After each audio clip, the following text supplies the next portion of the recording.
So here's the finished project of the graphic chrome in red with the pattern as our ABS 3. Tama, JD ABS 3. So labas pa rin ho yung tingkad ng chrome niya.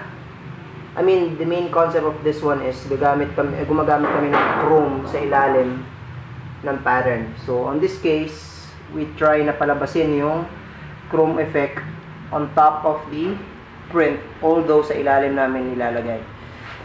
So this pattern is, by the way, synonymous sa amin. Madalas na namin gamitin tong pattern na to.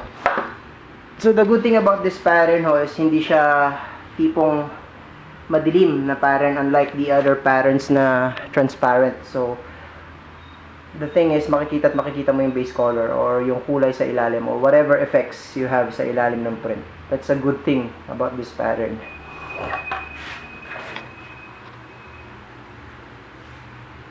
That is the sides.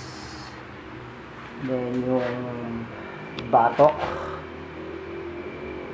So as you can see ho, kita pa rin yung ano, hindi lang nagpo-focus sa mabuting camera. There you go. Then the mukha. Then the visor.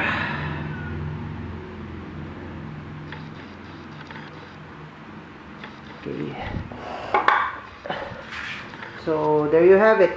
A sample of a graphic chrome in red using the ABS pattern.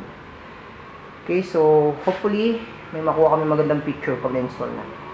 So again, thanks for watching, and we'll be having another project ko ng graphic chrome probably this week. So thank you.